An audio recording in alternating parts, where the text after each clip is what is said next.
The community garden on Sycamore Street had taken Naomi Richardson 10 years to build, and today was supposed to be perfect. Her wedding day, surrounded by people who'd fought alongside her to transform their neighborhood. But as the ceremony was about to begin, sirens cut through the celebration, and Naomi watched her neighbor Evelyn Carter step forward with a smile that promised destruction.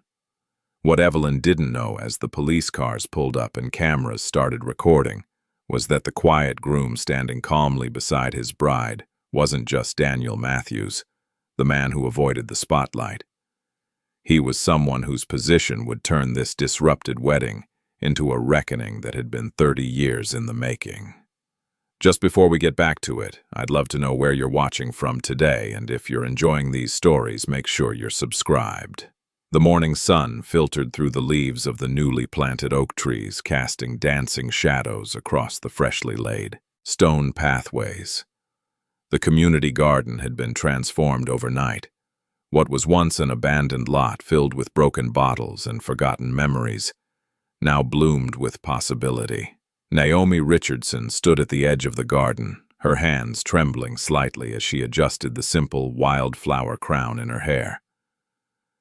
"You okay, baby?" her mother asked, smoothing down the back of Naomi's cream-colored dress. It wasn't designer, wasn't expensive. She'd found it at a small boutique run by Mrs. Patterson, who'd given her a discount because Naomi had helped her granddaughter get into college 3 years ago. "I'm perfect, Mama," Naomi whispered, and she meant it. This garden represented everything she'd fought for over the past decade. Every petition signed, every city council meeting attended, every volunteer weekend spent pulling weeds and planting hope. The neighborhood had told her it was impossible. The city had told her to wait. But she'd pushed, and Daniel had quietly helped make it happen. Daniel, her soon-to-be husband, the man who somehow managed to be everywhere and nowhere at once. Across the garden, Daniel Matthews stood in a simple gray suit, the kind you could buy off the rack at any department store. His best friend Marcus was adjusting his tie, laughing about something, but Daniel seemed distant. Not nervous, exactly. More like he was bracing himself. "You sure you don't want to at least tell people what you do?" Marcus asked for the 3rd time that morning. "I mean, it's your wedding day, man. You've earned the right to celebrate everything you've accomplished." Daniel shook his head firmly. "Today is about Naomi, about this community, about what we built together. The rest doesn't matter." "But it does matter," Marcus insisted. "You've been dodging the spotlight for 2 years now. At some point, people are going to find out that you're—" "Not today," Daniel interrupted gently but firmly. "Please, just let me have today." Marcus sighed but nodded. He'd known Daniel since they were kids growing up 3 blocks from here, back when this lot was where they'd play basketball until the streetlights came on. He knew Daniel carried something heavy, something that made him wake up at 5 in the morning and work until midnight. But he also knew better than to push. The garden began to fill with guests. They arrived in clusters, families who'd known Naomi since she was a little girl running through these same streets. Teachers from the elementary school where she'd started her first after-school program. Shop owners from the revitalized downtown area. Teenagers she'd mentored, now in college, now believing in futures they'd once thought impossible. Mrs. Chen, no, Naomi had asked for white American names. Mrs. Helen Winters, the elderly white woman who ran the community center, embraced Naomi's mother warmly. "Your daughter saved this neighborhood," she said, her voice thick with emotion. "When they wanted to tear down the center and put up luxury condos, she fought for us. She fought for everyone. She learned it from watching people give up," Naomi's mother replied quietly. She decided she'd be different. The decorations were simple but meaningful. Mason jars filled with wildflowers hung from shepherd's hooks. White chairs, borrowed from the Baptist church, formed neat rows on either side of a gravel aisle. A small string quartet, music students from the local college, practiced softly in the corner. Everything was volunteer, community-driven, built from love rather than money. Daniel walked through the crowd, shaking hands, offering quiet thanks. A stocky black man in his 50s grabbed Danielle's hand and held it firmly. "Mr. Matthews," the man said, his voice low. "I don't know if you remember me. James Lawson. You helped my brother last year when he was about to lose his business because of that rezoning issue." Daniel's expression softened. "Of course I remember James. How's he doing?" "Thriving because of what you did. Because you made those calls, pushed the right people." James paused, glancing around to make sure no one was listening too closely. "A lot of people in this city owe you more than they know." Before Daniel could respond, a woman's voice cut through the gentle murmur of conversation. "Excuse me, excuse me." The principal of Northside Elementary, a black woman named Dr. Andrea Foster, approached with a wide smile.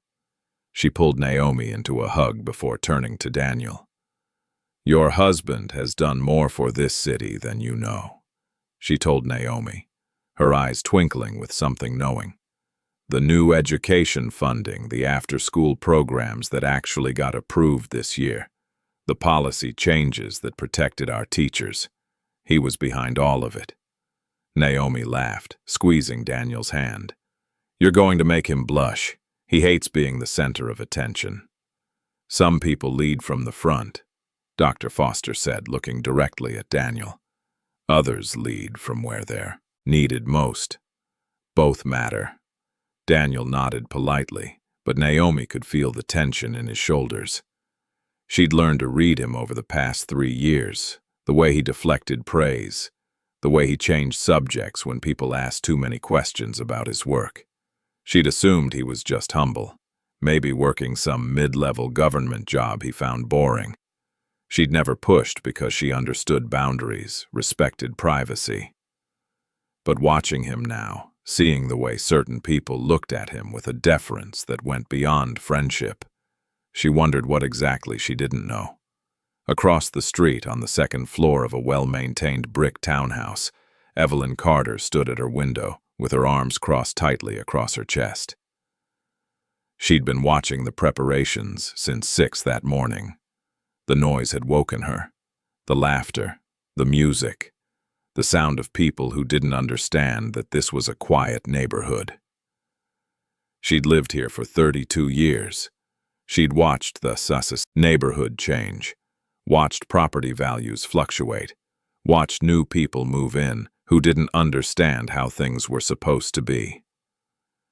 This garden had been perfectly fine as an empty lot, peaceful, undisturbed. Then that woman, that Naomi person, had started her crusade, rallying people, demanding change, acting like she owned the place.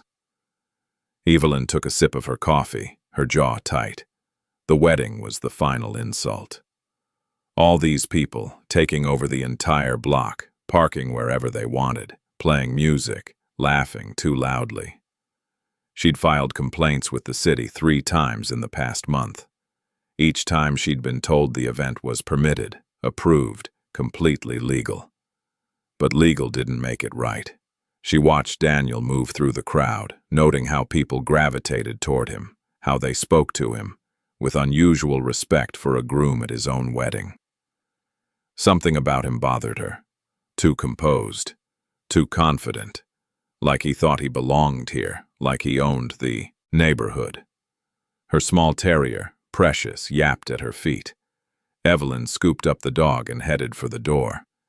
If the city wouldn't listen to her complaints, maybe her presence would remind these people that not everyone appreciated their celebration. She descended the stairs of her townhouse and stepped onto the sidewalk, Precious tucked under one arm. She made a show of struggling with the leash, walking slowly past the garden entrance where several guests were greeting each other. "Quite the crowd," she announced to no one in particular, her voice carrying. I certainly hope someone checked the permit capacity limits. Fire codes exist for a reason. A young black woman, one of Naomi's former students, smiled politely. We're well under the limit, ma'am. Would you like to see the documentation? I'm sure you have papers, Evelyn replied coolly. Anyone can print papers. What concerns me is the disruption to the neighborhood. Some of us have lived here for decades. We value peace and quiet. It's 2 in the afternoon on a Saturday, another guest pointed out gently, an older black gentleman in a nice suit, and the ceremony will be over by 5. Evelyn's lips pressed into a thin line. It's not about the time.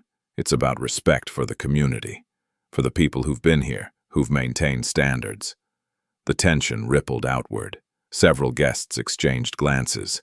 Naomi's mother, standing near the entrance, felt her stomach tighten. She'd seen this before. The coded language, the emphasis on standards and the way things are supposed to be. She started to move forward, but someone touched her arm.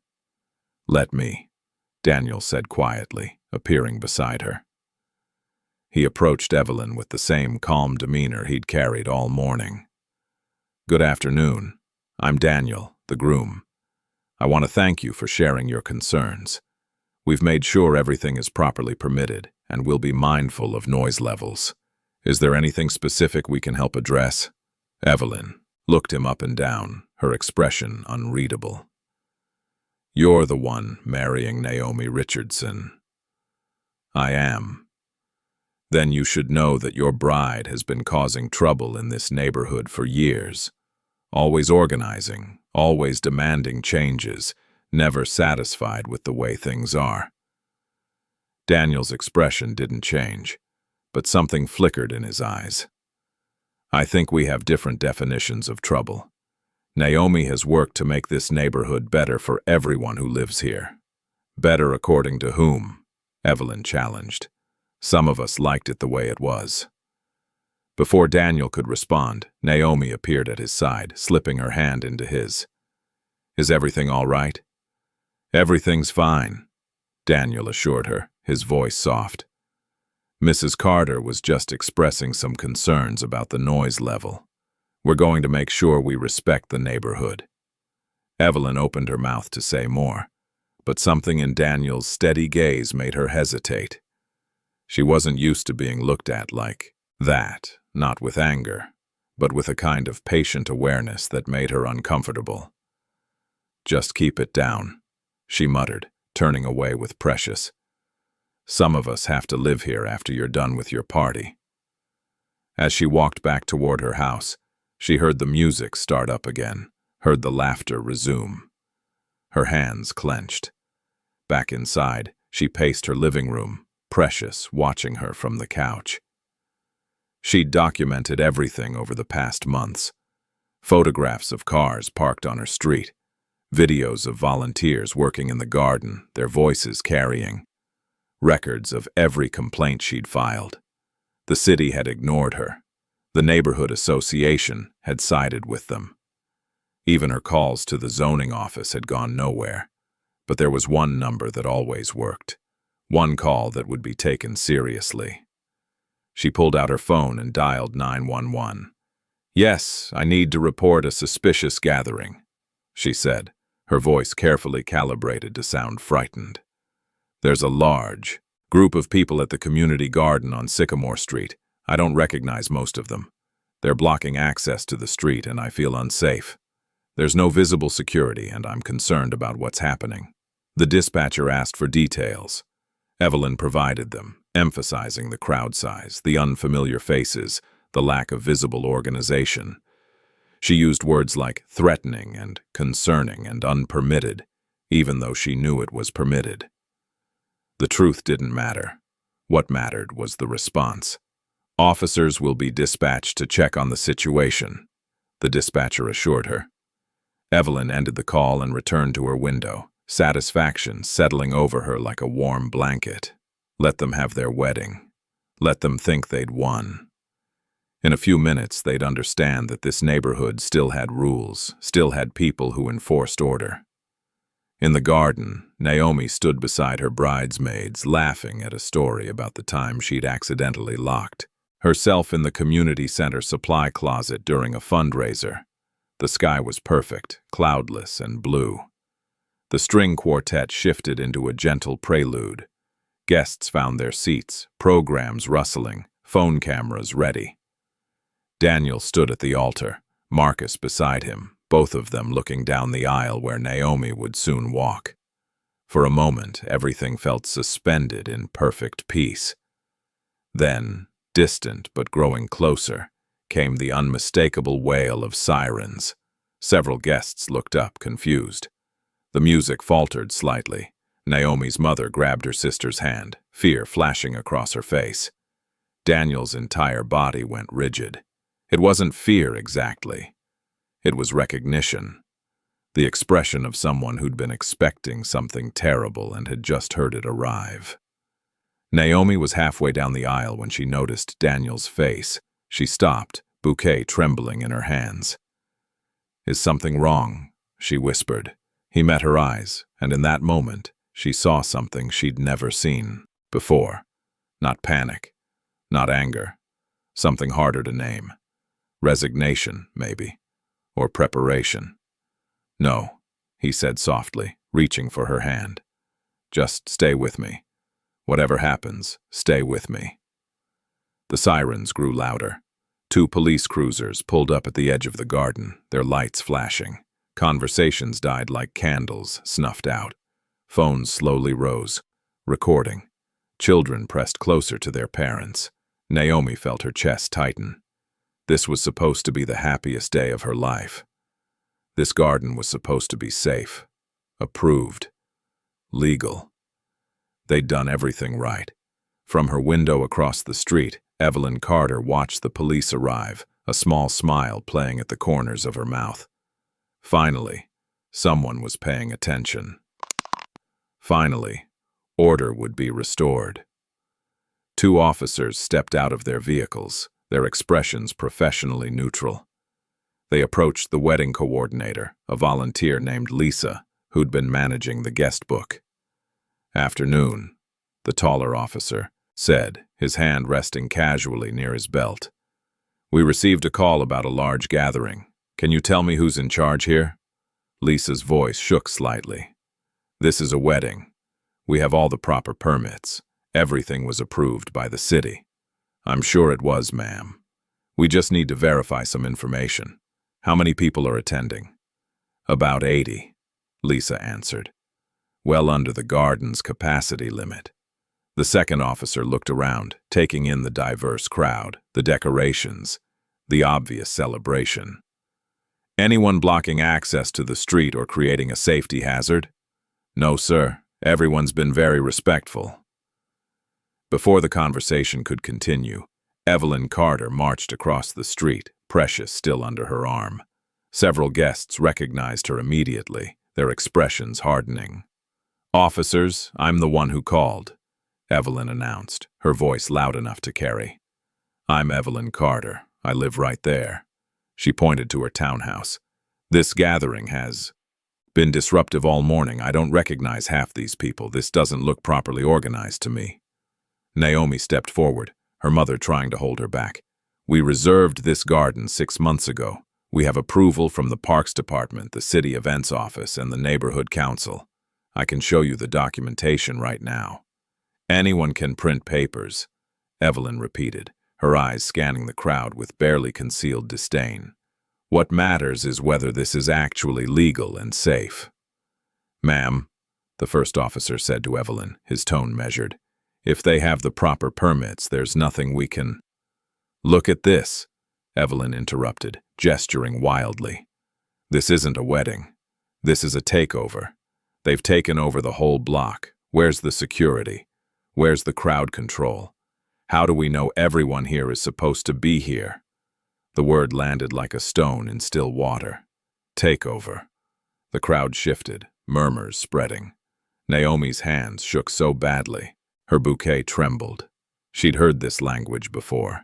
The thinly veiled implications. The suggestion that their presence, their joy, Their very existence in this space was somehow illegitimate. The first officer's radio crackled. He stepped away to respond, speaking in low tones. When he returned, his demeanor had shifted subtly. More backup was coming. What had started as a routine permit check was escalating. Daniel finally moved. He didn't rush, didn't raise his voice. He simply walked forward with that same unsettling calm, positioning himself between Naomi and the officers. "This wedding is lawful," he said quietly, his voice carrying more weight than volume. "We have every right to be here, and we're not going anywhere." Evelyn turned on him, her composure cracking. "Oh, so you're the one running this circus?" "Of course. Figures. You think you can just do whatever you want in this neighborhood, don't you? You think the rules don't apply to you?" 2 more police cruisers arrived, lights flashing. The atmosphere shifted from celebration to something darker, more precarious. Guests pulled out phones, recording everything. Children asked their parents what was happening. Naomi's mother began to cry quietly. One of the newly arrived officers, a younger white man with a nameplate reading Jensen, approached Daniel directly. "Sir, I'm going to need to see some identification. Just standard procedure given the size of the gathering." The request hung in the air. Standard procedure, in front of 80 witnesses, cameras recording. Music stopped. Sacred moment shattered. Naomi looked at Daniel, tears streaming down her face. This was supposed to be their day, their beginning. Now it was turning into another story of interrupted joy, of celebration deemed suspicious, of happiness requiring permission. Daniel reached slowly into his jacket pocket and removed his wallet. He extracted his driver's license with deliberate care and handed it to Officer Jensen. Jensen glanced at it casually, then his eyes widened slightly. He looked at the license again, more carefully this time. His posture changed. He glanced at Daniel, then back at the license, then at Daniel again. "One moment, sir," Jensen said, his voice suddenly different, more careful.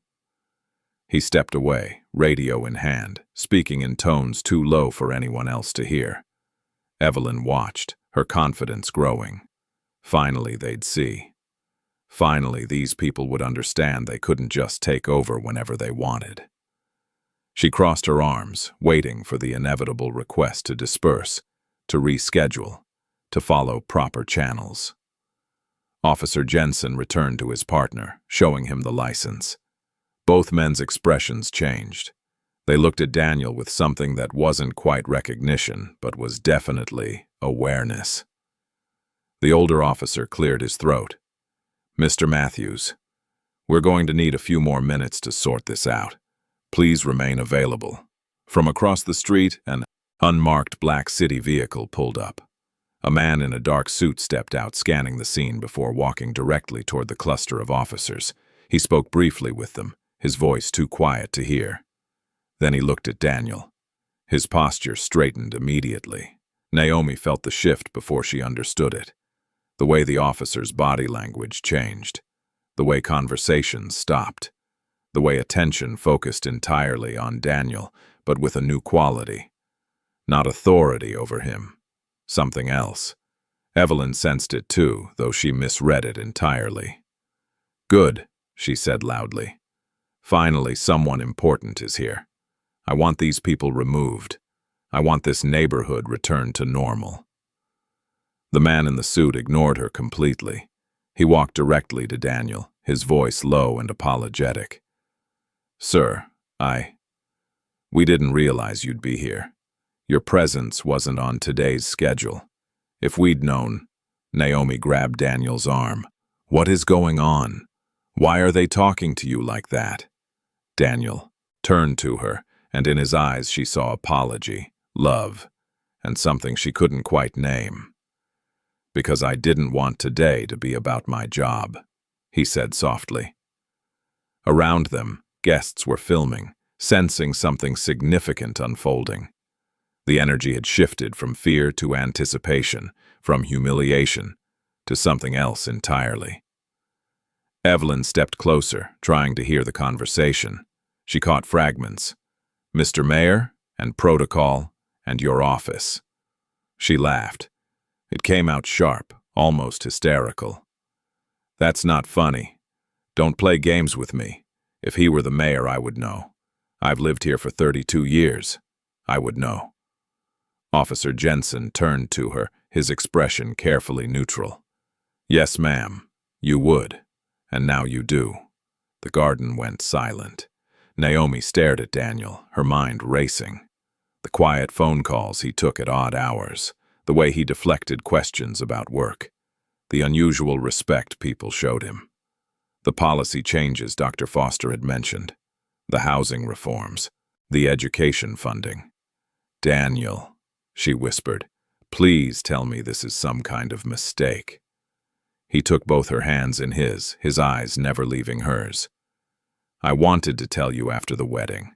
I wanted today to be about us, about what we built together in this community. I wanted it to be personal, not political." He paused, his voice dropping even lower. "But yes, I'm the mayor."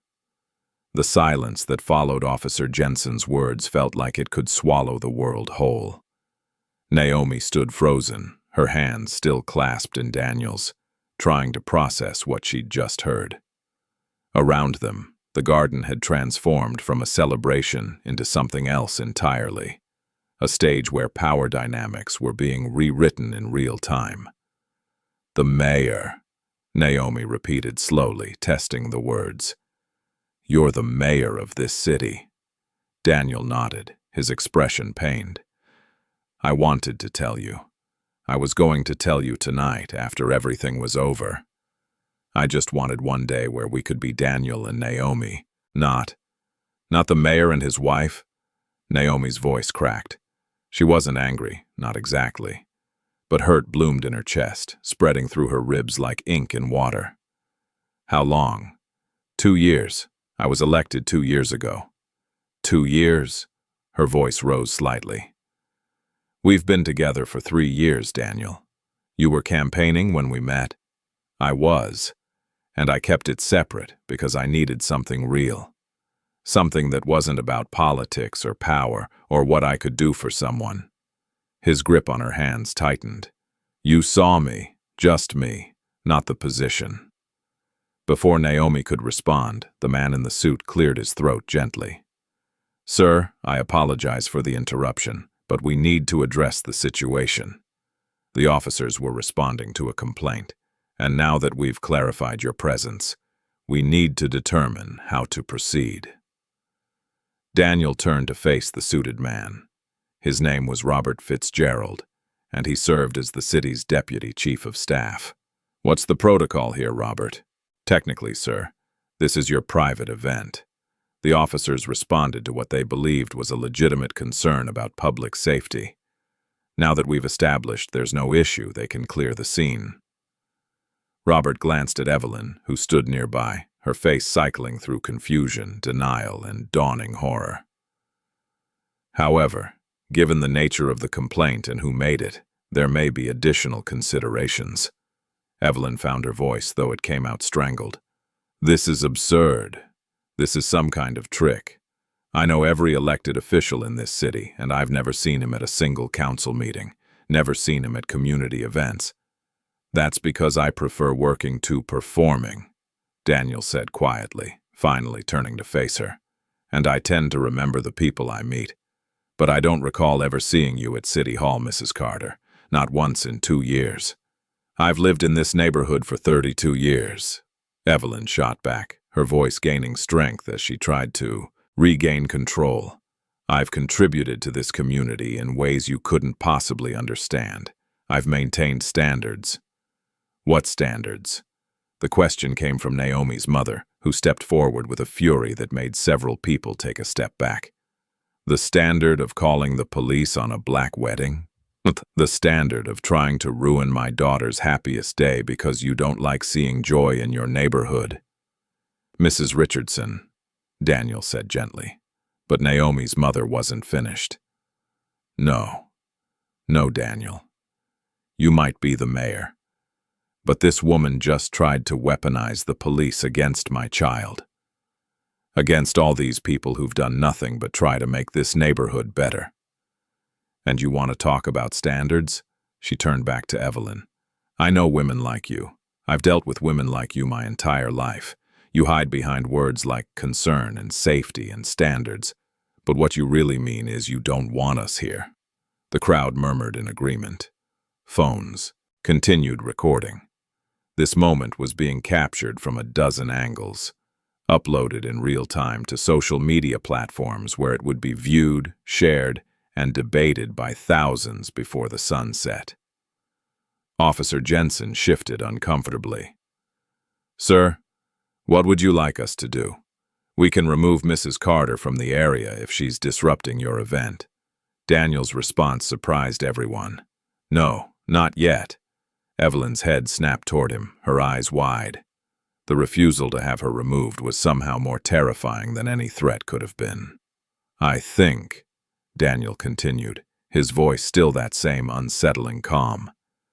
We need to have a conversation, not as mayor and resident, not as bride and groom and neighbor, as people who share this community. He gestured toward the chairs. Mrs. Carter, would you sit, please?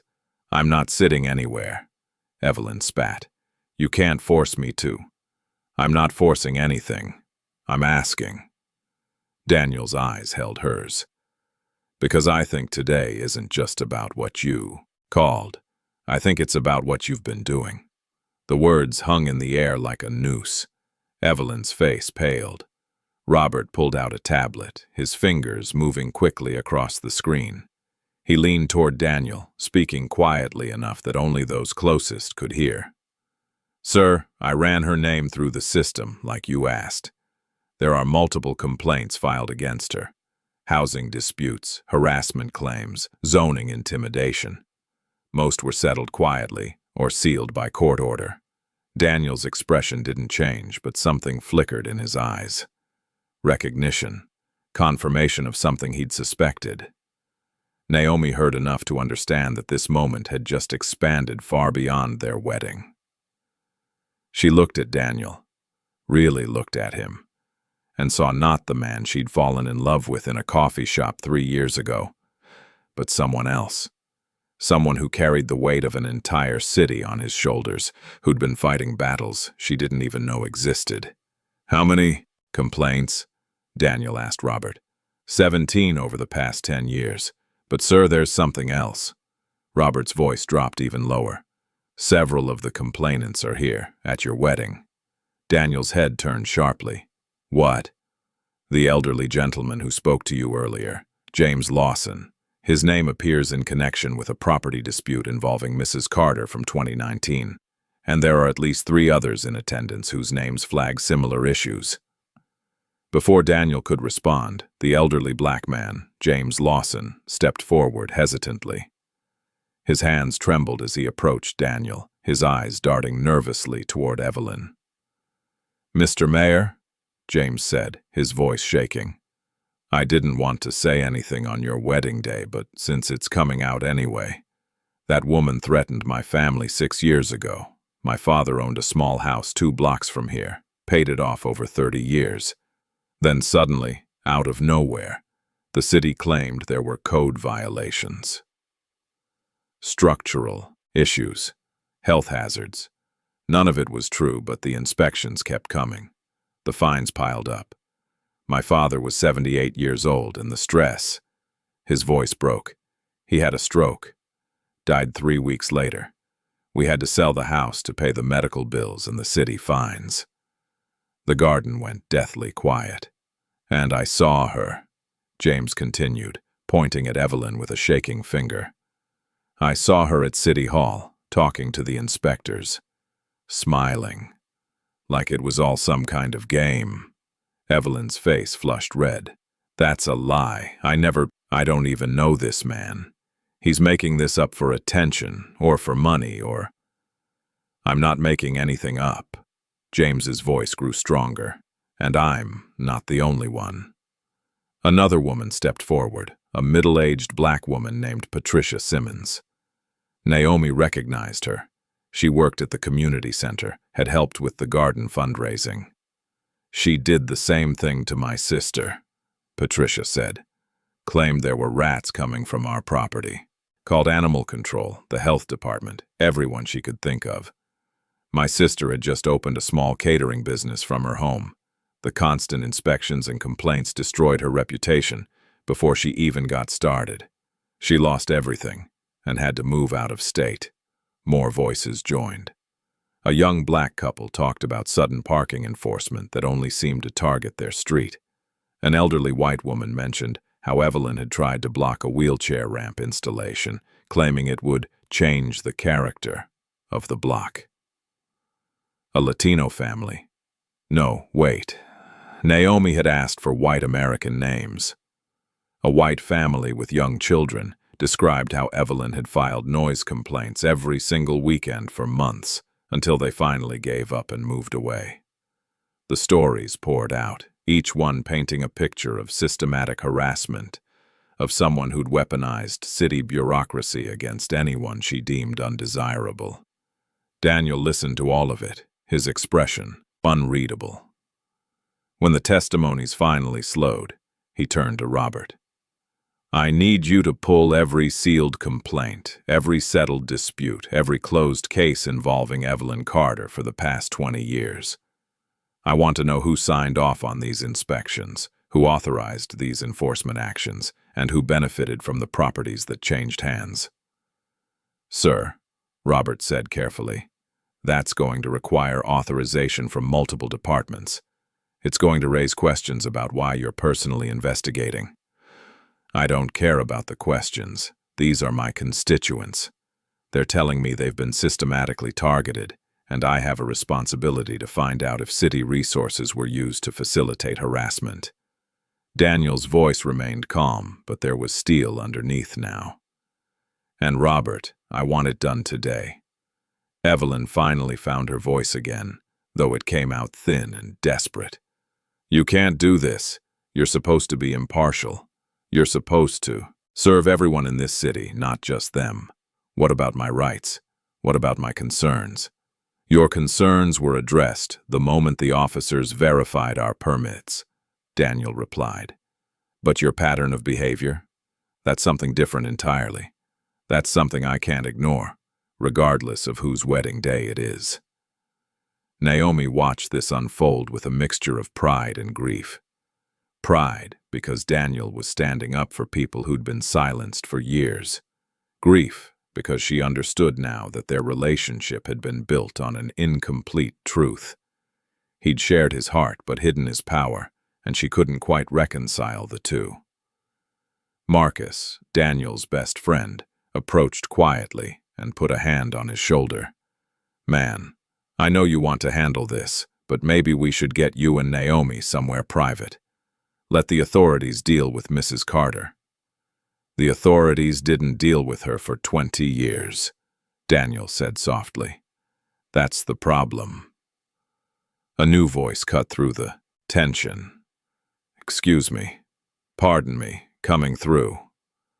A black woman in her 60s pushed through the crowd, her face flushed with urgency. She wore a church dress and sensible shoes, and she moved with the determination of someone who'd made a difficult decision and wouldn't be deterred. "My name is Dorothy Williams," she announced to anyone who would listen. "I live 3 blocks from here. I just heard on Facebook what was happening, and I had to come. I had to tell someone." She looked directly at Daniel. "That woman, Evelyn Carter, she forced my husband out of our home 8 years ago. We'd lived there for 23 years, raised our children there. Then suddenly, we were hit with violation after violation. The basement was supposedly unsafe. The electrical work was supposedly illegal. The property lines were supposedly encroached. Every inspection found something new." Dorothy's voice shook with emotion. "My husband, Leonard, he tried to fight it. He went to every city office, filed every appeal. But the fines kept growing, and the stress kept building, and one day he He couldn't take it anymore. He had a heart attack. Survived, thank God. But he was never the same. We lost the house. Lost our savings paying for his care. And I saw her at the city auctions. Evelyn Carter. She was there when our house was sold. Smiling. The accusation landed like a bomb. Evelyn stumbled backward, shaking her head violently. No, that's not. I attend public auctions. That's my right. That doesn't mean I had anything to do with. Who bought the house, Mrs. Williams? Daniel asked quietly. Some company. I can't remember the name. Something about neighborhood improvement or community investment. Lots of fancy words. But the address on the paperwork, I remembered it because it seemed wrong. The address was the same as hers. Dorothy pointed at Evelyn. Same street address, same unit number. Robert was already typing furiously on his tablet. Sir, I'm pulling. Property records now. If there's a shell company registered to her address, it'll show up in the county database. The wedding guests had formed a semicircle now, surrounding this impromptu investigation. What should have been a celebration had transformed into something else, a reckoning. The string quartet sat motionless, instruments forgotten. Children sensed the adult tension and clung to their parents. Phones captured everything. Naomi finally found her voice. Daniel, we need to stop. We need to continue the wedding or postpone it. We can't.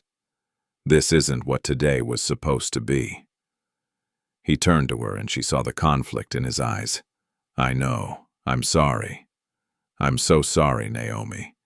But these people have been carrying these stories for years and nobody listened. If I don't listen now, if I walk away because it's inconvenient, then what kind of mayor am I? What kind of man am I? You're the man I was supposed to marry, Naomi said, tears streaming down her face. And now, don't even know if I really know you. The words cut deeper than any political attack could have. Daniel reached for her, but she stepped back, wrapping her arms around herself. Don't right now. I need to think. I need to process this. She looked around at the ruined wedding, the guests standing in awkward clusters, the police officers watching everything with wary eyes. I need everyone to just stop for a minute and let me breathe. Her mother immediately moved to her side, pulling Naomi into an embrace. Other bridesmaids formed a protective circle. Marcus gestured for people to give them space. Robert cleared his throat. Sir, I have preliminary information. There are 3 LLCs registered to Mrs. Carter's address. Sycamore Neighborhood Coalition, Heritage Property Management, and Community Standards Initiative. All 3 have been involved in property purchases in this zip code over the past decade. How many properties? Daniel asked. 17 so far, and I'm still searching. The number echoed what they'd heard earlier. 17 complaints. 17 properties. Evelyn was no longer trying to maintain her composure. This is harassment. This is illegal. You're using your position to target me because I dared to call the police on your precious wedding. I want a lawyer. I'm not saying another word without a lawyer present. That's your right, Daniel agreed. Officer Jensen, can you please contact legal counsel for Mrs. Carter? And I think it's time we move this conversation somewhere more appropriate than my wedding reception. Wait, a new voice called out. A white man in his 40s pushed forward, his face flushed with a mixture of shame and determination. Wait, I need to say something. And you are? Robert asked. Thomas Green. I worked for the city zoning office until 3 years ago. I was an inspector. He couldn't meet anyone's eyes. I was the one who signed off on some of those violations. The ones for the properties. Around here. The admission sent shockwaves through the crowd. Daniel's expression hardened. You're saying you falsified inspection reports. Not falsified exactly. More like, I was encouraged to be thorough, very thorough, only for certain properties. I was told it was about maintaining neighborhood standards, about protecting property values. I was young, wanted to advance, and my supervisor said this was important city business. Thomas finally looked up, his eyes finding Evelyn. She wasn't my supervisor, but she was always around when these properties were flagged, always there at the follow-up meetings. And I noticed that the properties always seemed to end up in the hands of her companies after the owners couldn't afford the repairs or the fines. "Why are you telling us this now?" Daniel asked. "Because I quit when I figured out what was really happening, and I've been carrying this guilt for 3 years. When I saw the posts online about the police being called to your wedding, about Mrs. Carter being involved, I knew I couldn't stay silent anymore." Thomas turned to the crowd, to James and Dorothy and Patricia and all the others. "I'm sorry. I'm so sorry for what I helped do to you." Evelyn's face had gone from red to white. She swayed slightly, as if the ground beneath her had turned to water. "You're lying. You're all lying. This is a conspiracy. You've all gotten together to—" "To what?" Dorothy interrupted, her voice ringing with righteous anger. "To ruin our own lives, to lose our homes, to watch our family members die from stress. You think we planned this?" "I think," Evelyn hissed, desperation making her reckless, "that he's the mayor, and you all want something from him. Money, probably, or housing, or whatever handouts he's been promising to buy votes." The accusation was so offensive, so fundamentally disconnected from reality, that several guests actually gasped. Even Officer Jensen looked uncomfortable. Daniel's response was quiet, which made it all the more devastating. "Mrs. Carter, I've been mayor for 2 years. These complaints against you go back 20 years. That's 18 years before I even considered running for office. Your pattern of behavior has nothing to do with me. But my response to it?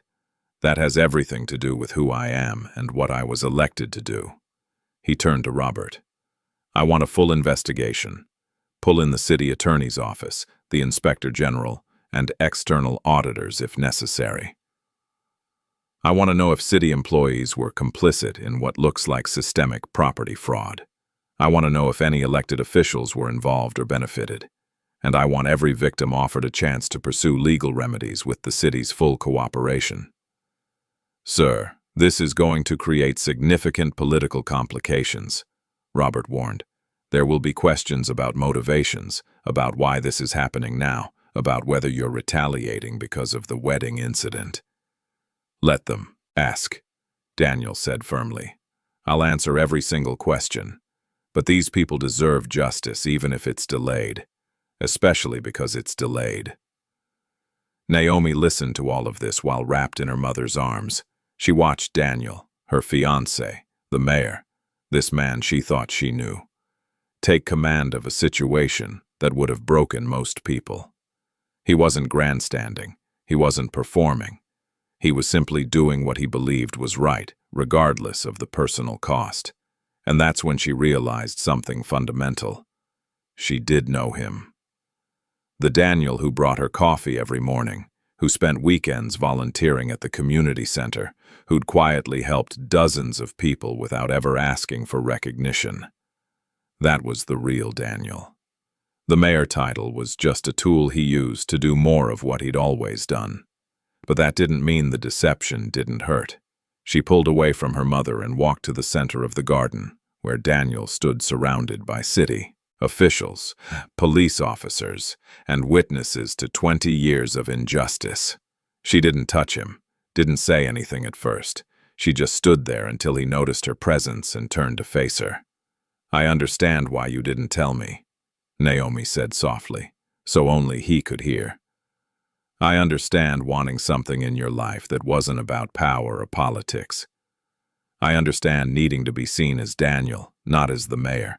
But you should have trusted me. You should have known I'd love you either way." "I do know that," Daniel replied, his voice breaking slightly. "Now, but when we met, I was so new to this job, so overwhelmed by the responsibility. And you were this incredible woman who saw me as just a guy volunteering at a community center. I didn't want to lose that. I didn't want you to look at me differently. I do look at you differently now, Naomi admitted. But maybe that's not entirely bad. Maybe I needed to see all of you to really understand who I was marrying. She took a deep breath, looking around at the chaos that had consumed their wedding day. The overturned chairs, the forgotten decorations, the guests who'd come for a celebration and stayed for a revelation. "We're not getting married today," she said finally. "Not like this. Not with all of this hanging over us. We need time. I need time." Daniel nodded, pain clear in his eyes. "I understand. But," Naomi continued, reaching out to take his hand, "we're not done. This isn't me leaving. This is me asking for honesty. Real honesty. About your work, about the risks, about what it means to be married to the mayor of this city. Because I love you, Daniel. But I need to love all of you, not just the parts you thought were safe to show me." "You'll have it," Daniel promised. "All of it. No more secrets." Around them, the investigation was already beginning. Robert had called in additional city officials. Officer Jensen was taking formal statements. Thomas Green was being escorted to provide a full deposition. Other victims were coming forward, emboldened by Dorothy and James's courage. And Evelyn Carter, who had woken up that morning believing she would reassert control over her neighborhood, now sat on the ground near her townhouse, her face in her hands, as the full weight of her actions finally came crashing down around her. The wedding wasn't happening today. But something else was, something that had been waiting 20 years to be born. A reckoning, a revelation, a reclamation of dignity for those who'd been systematically erased. Dr. Andrea Foster approached Daniel and Naomi, her expression serious. "I know this isn't the wedding day you wanted, but I want you to know that what's happening here matters. Those of us in this community, we've watched people disappear. We've seen families pushed out. We never had the words for it, never had the proof. But now we do. Because of you. Because of Mrs. Carter's own actions," Daniel corrected gently. "All I did was refuse to look away. That's more than most people in power do," Dr. Foster replied. "And it's why this city needs you as mayor, even if it complicates your personal life." Marcus pulled Daniel aside briefly. "Man, I hate to bring this up right now, but you know this is going to explode. Social media is already going crazy. The police being called to the mayor's wedding, a 20-year fraud scheme exposed, city employees confessing to corruption. This is national news by tomorrow morning." "I know," Daniel said quietly. "That's why I need to get ahead of it. I need to make a statement, take questions, be completely transparent about what we've discovered and what we're doing about it." "Tonight? You're going to hold a press conference tonight. Unless you think I should wait and let the narrative get away from us first." Marcus shook his head in reluctant admiration. "You really don't turn it off, do you? Even on your wedding day. Especially on my wedding day," Daniel replied. "Because if I can't stand up for what's right when it's personally inconvenient, then I have no business leading this city." As the sun began to set over the community garden, casting long shadows across the trampled grass and forgotten decorations, the wedding guests began to disperse. Some left quietly, overwhelmed by what they'd witnessed. Others stayed, offering testimony, sharing stories, becoming part of something larger than a celebration. Naomi stood at the edge of the garden, watching Daniel coordinate with city officials, comfort victims, and methodically build a case for justice. Her mother stood beside her, silent for once. "Are you going to marry him?" her mother finally asked. "Yes," Naomi answered without hesitation, "but not until I know exactly what I'm saying yes to. Not until he understands that marriage means partnership, not protection. Not until we can build something together that's honest from the foundation up." "That's wise," her mother said, "and for what it's worth, I think he's a good man. A complicated man, but a good one."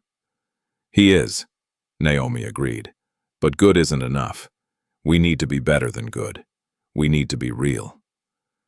As darkness fell and the string lights in the garden flickered on, someone had remembered to plug them in despite everything. Naomi made a decision. She walked to the center of the garden and raised her voice. "Can I have everyone's attention?" The conversations quieted. Faces turned toward her. "This wasn't the wedding I planned," Naomi said, her voice steady despite the tears on her cheeks. "But I think it might have been the wedding we needed. Because today, in this garden that represents what we can build together, we learned something important. We learned that silence protects oppressors and speaking up protects communities. We learned that justice delayed doesn't have to mean justice denied. And we learned that love, real love, means standing up for each other even when it's hard, even when it ruins your carefully made plans." She found Daniel in the crowd. "I'm not marrying you today, but I am standing with you. Because what you're doing matters. These people matter. And any marriage we build needs to be strong enough to handle truth, even when truth is complicated." The crowd began to applaud, quietly at first, then louder. It wasn't the celebration they'd planned, but it was the one they'd earned. Daniel crossed the garden to Naomi, and this time when he took her hands, there were no secrets between them. Just two people choosing each other with eyes wide open, ready to build something real. "I love you," he said simply. "I love you too," she replied. "Mayor or not, today or tomorrow, I love you." And somewhere in the background, as police officers led a shaken Evelyn Carter toward an unmarked car for further questioning, the community garden stood witness to a different kind of union. The union of truth and justice, of pain acknowledged and dignity restored. The wedding would happen, eventually. But first, there was work to do. The evening air had turned cool by the time Officer Jensen received another radio call. He'd been standing near the garden entrance, watching the organized chaos of witness statements and evidence collection, when his radio crackled to life. His expression shifted from professional neutrality to something sharper as he listened. Daniel noticed the change immediately. 2 years as mayor had taught him to read body language, to sense when information was about to shift the ground beneath his feet. He excused himself from the conversation with Robert and approached the officer. "What is it?" Daniel asked quietly.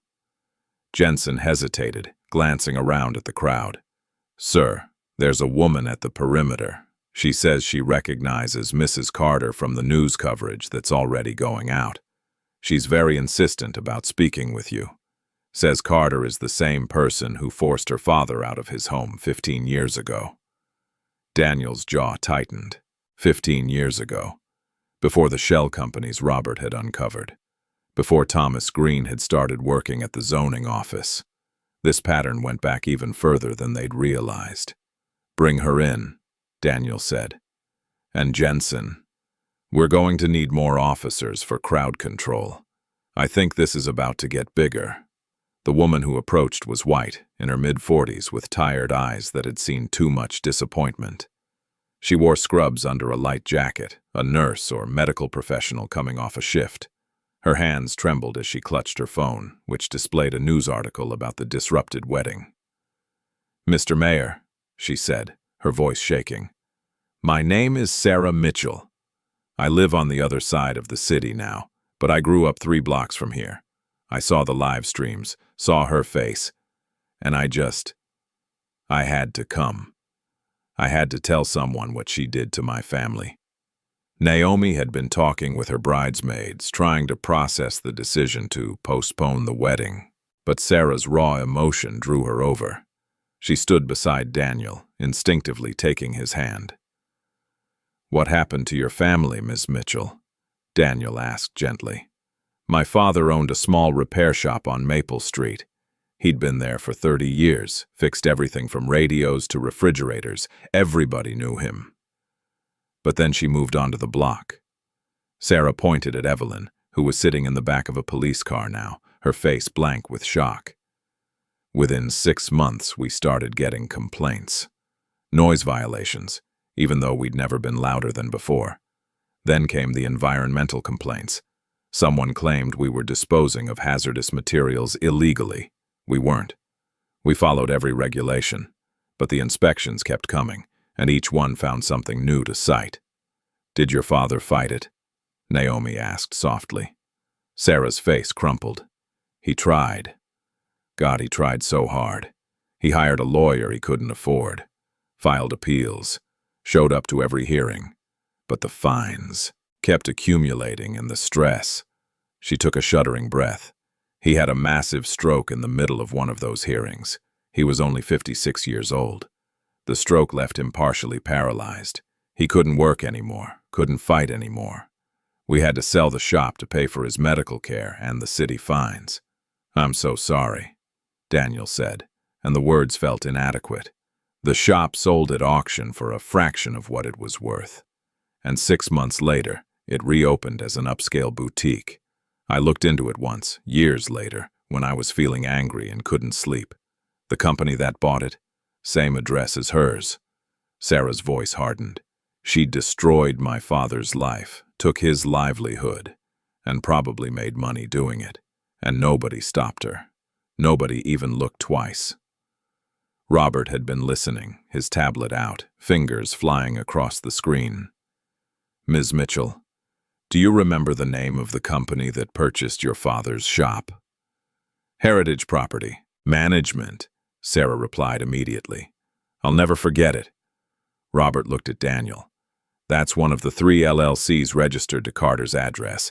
Sir, if this goes back 15 years, we need to expand the investigation timeline significantly."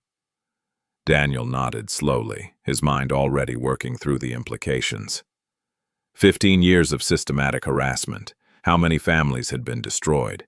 How many lives had been upended while city officials looked the other way or actively participated? Before he could respond, another voice called out from the growing crowd. "I know about her too." An elderly black man pushed forward, leaning heavily on a cane. He had to be in his 80s, his face weathered but his eyes sharp with memory. "My name is Walter Briggs," he announced, "and that woman has been running this scheme since before most of you were born. I'm talking 25, maybe 30 years. Back then, she used different methods, but the goal was always the same. Push out the people she didn't want, buy up the property cheap, wait for the neighborhood to gentrify, then sell high or rent higher." "Mr. Briggs," Daniel said, moving toward the elderly man, "are you saying you have direct knowledge of Mrs. Carter's activities going back 30 years? "Direct knowledge?" Walter laughed bitterly. "Son, I was her first target. 1997. I owned a barbershop on this very block. Been cutting hair there since 1972. Raised 3 kids on the money I made in that shop. Then she bought the building next door and everything changed. Suddenly my lease wasn't being renewed. Suddenly there were structural concerns about my space. Suddenly the landlord wanted me out so he could renovate for a new tenant, one she'd already lined up, one who'd pay triple the rent." "What happened to your shop?" Naomi asked. "Gone. Just gone. I tried to find another location, but every place I looked at, the landlord suddenly got cold feet. Later, I heard rumors that she'd been spreading stories about me, about my business, making sure nobody would rent to me." Walter's hands tightened on his cane. "I lost everything. Had to work retail jobs in my 60s just to make ends meet. And you know what the worst part was? Nobody cared. Nobody thought what happened to an old black barber in a changing neighborhood mattered enough to investigate. The crowd had swelled now. News vans were arriving, their satellite dishes extending toward the sky. Reporters were setting up cameras at the perimeter that police had established. Social media had turned the disrupted wedding into a viral moment, and people were coming from across the city to share their stories, or simply bear witness. Daniel's phone buzzed constantly. City council members, advisors, donors, all demanding to know what was happening. He ignored them all. This moment was too important to be managed by political handlers. Robert pulled Daniel aside, his expression grave. "Sir, we need to move this to City Hall or the police station. The media presence is growing and we can't conduct a proper investigation in the middle of a wedding venue." "No," Daniel said firmly. "These people came here to celebrate. They're staying to testify. We're not moving them to some sterile government building where they'll feel like they're the ones being investigated. We do this here or we don't do it at all." "But sir—" "That's final, Robert." Naomi watched this exchange, seeing yet another layer of Daniel she hadn't fully understood. He wasn't just refusing to move for logistical convenience. He was making a statement about whose comfort mattered, whose space was legitimate, whose stories deserved to be heard on their own terms. As more victims stepped forward to share their experiences, a clear pattern emerged. Evelyn Carter had been systematically targeting marginalized residents, elderly people, people of color, small business owners, anyone without the resources to fight back effectively. For at least 3 decades. She used a rotating cast of methods, weaponizing code enforcement, manipulating landlords, filing false complaints, spreading rumors, and exploiting every bureaucratic lever she could find. The shell companies were just the latest evolution of a scheme that had been running since the 1990s. Marcus pulled Daniel aside as the testimonies continued. "Man, you realize this is going to consume your entire administration, right? This isn't just about Evelyn Carter anymore. This is about systemic failures across multiple city departments over multiple decades. The city's legal liability alone could be astronomical." "I know," Daniel said quietly. "But what's the alternative? Pretend we didn't hear these stories? Quietly settle with a few victims and let the rest of the pattern stay buried?" "I'm not saying that. I'm saying you need to be prepared for the blowback. People in power don't like it when you start digging into how that power was abused. You're going to make enemies. I made enemies the day I decided to actually do this job instead of just hold this office," Daniel replied. "At least these will be enemies I've earned." While Daniel coordinated the expanding investigation, Naomi found herself drawn to the victims who'd come forward. She listened to their stories, held their hands, witnessed their pain. This was her life's work, community organizing, giving voice to the voiceless. But now it was entangled with her personal life in ways she'd never imagined. Dorothy Williams, the woman whose husband had suffered a heart attack, approached Naomi with tears in her eyes. "I need you to know something. When you were fighting to get this garden approved, when you were going to all those city meetings and dealing with all that bureaucracy, my husband and I would watch from our window. We'd given up on this neighborhood, given up on anything changing. But you didn't give up, and maybe that's why you ended up with a man who doesn't give up either." Naomi felt tears prick her own eyes. "I didn't know he was the mayor. I didn't know any of this. Does it matter? The man who showed up to volunteer at the community center every weekend, who helped kids with their homework, who fixed Mrs. Henderson's fence because she couldn't afford to hire anyone. That's the same man standing over there demanding justice for people he's never met. The title doesn't change the character." Maybe Dorothy was right. Maybe Naomi had been so focused on the deception that she'd lost sight of the fundamental truth. Daniel had always been this person. The power just gave him more tools to do what he'd always done. As night deepened, Robert approached Daniel with new information, his face pale. "Sir, we've identified the city official who's been protecting Carter. It's not just some mid-level employee, it's Councilman Richard Brennan. He's been on the council for 18 years, chairs the zoning committee, and we've found financial transfers between his campaign and Carter's shell companies going back over a decade." Daniel felt the ground shift beneath him. Richard Brennan was one of the most powerful figures in city government, a political institution who'd been there longer than Daniel had been alive. Going after him would mean declaring war on the old guard, on the network of influence that actually ran the city beneath the surface of elected offices. "Are you certain?" Daniel asked. "Certain enough to brief the district attorney. We've got bank records, email trails, and testimony from Thomas Green specifically naming Brennan as the official who pressured him to be thorough with certain inspections. Robert paused.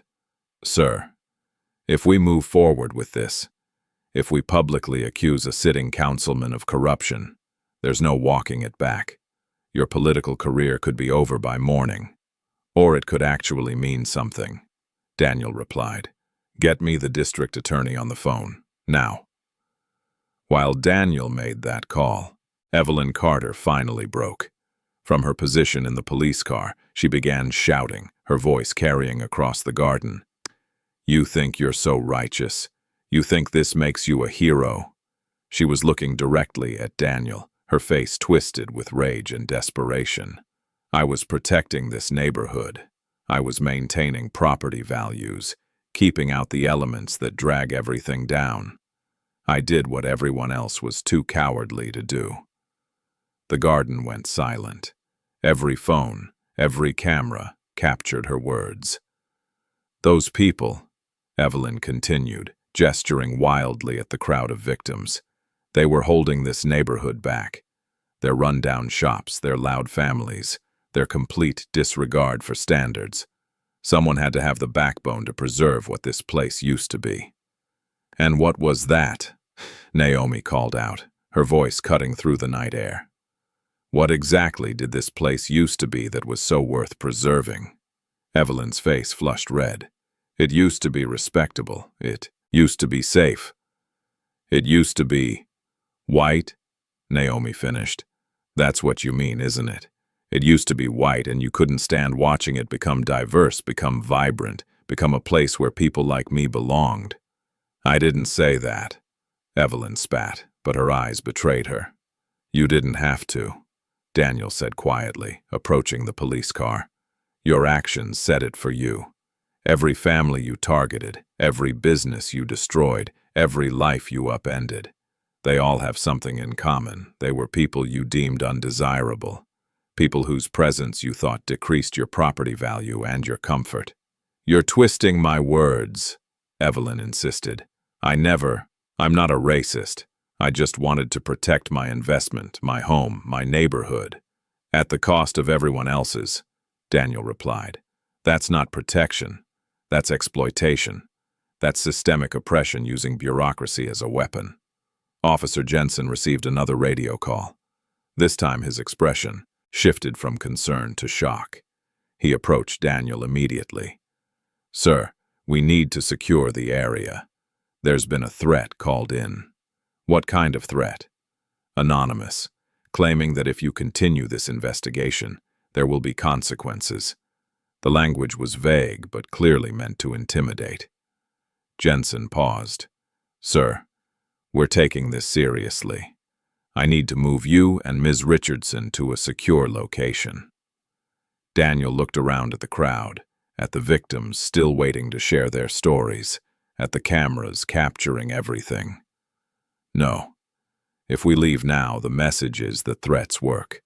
The message is that powerful people can silence justice with fear. Daniel, Naomi said, gripping his arm.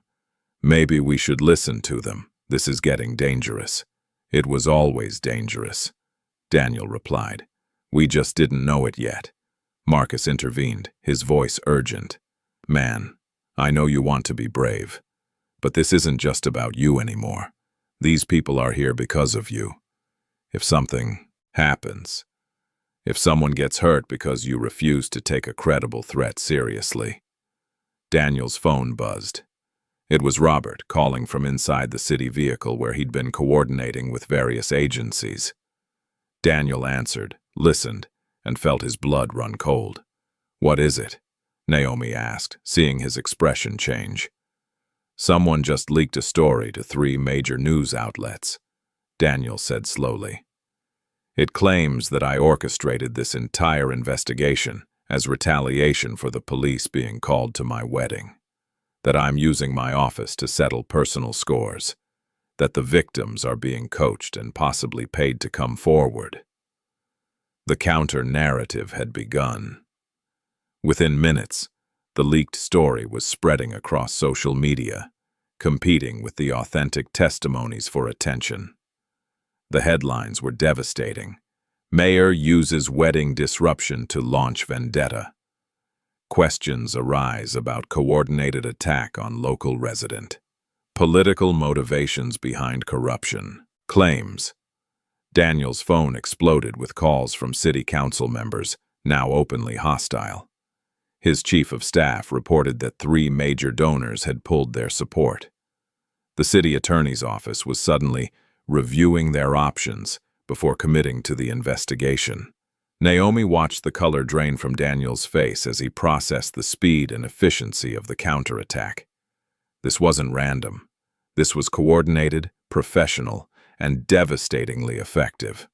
They were ready for this, she said quietly. Whoever's protecting Evelyn, they had this response prepared. Brennan, Daniel said. It has to be Brennan. He's had 18 years to build relationships with media, to know which reporters will run with a story without verification. Robert emerged from the city vehicle, his expression grim. Sir, I've got more bad news. Your housing protection bill, the one that was supposed to go to vote next month, 3 council members just announced they're withdrawing their support.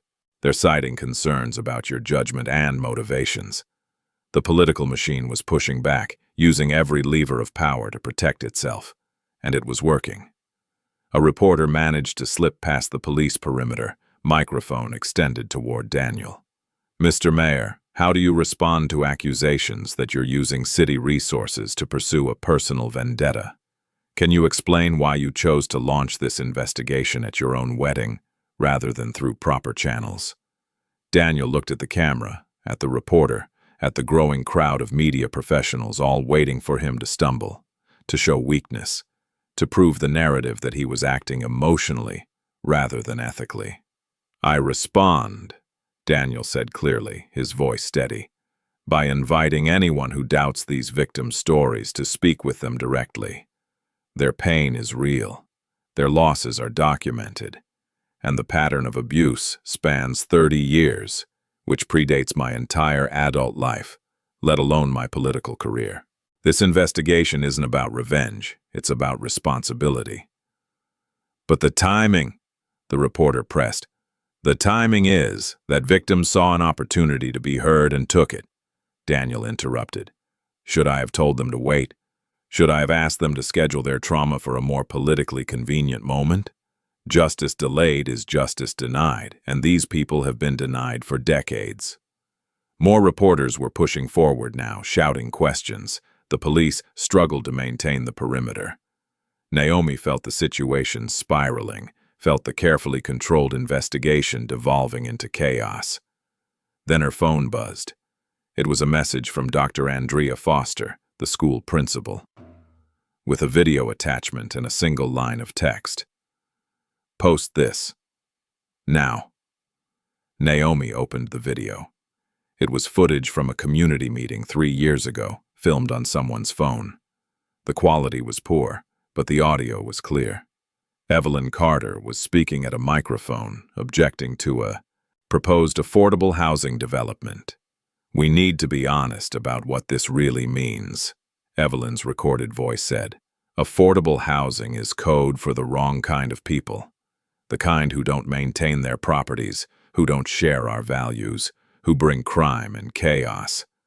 If we allow this development, we're giving permission for this neighborhood to be overrun.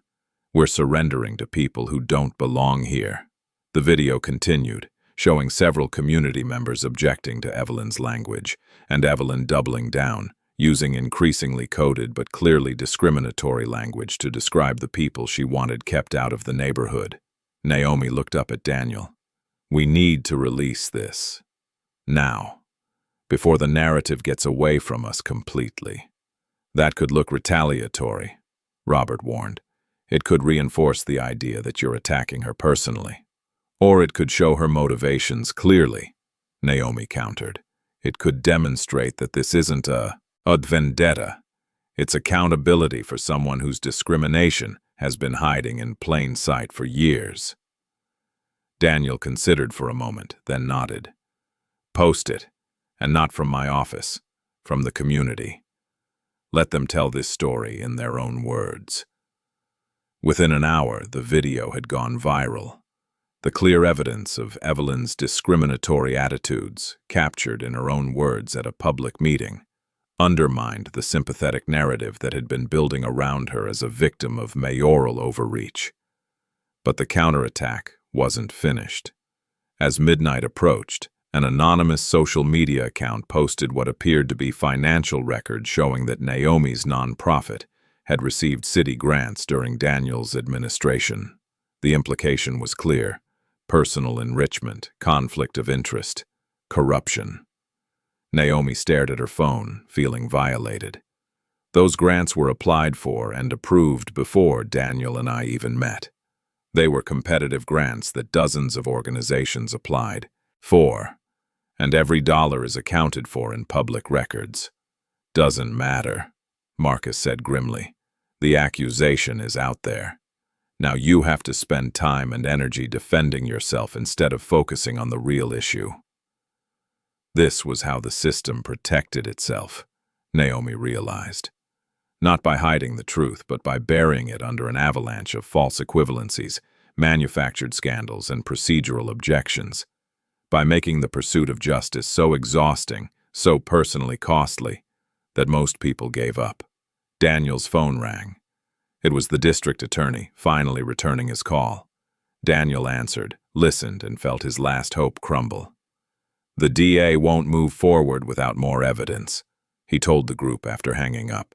She says what we have is circumstantial, that going after a sitting councilman requires an airtight case, and that the political pressure is too intense to proceed without absolute certainty. In other words, Naomi said bitterly, she's scared. She's practical, Daniel corrected, and she's not wrong.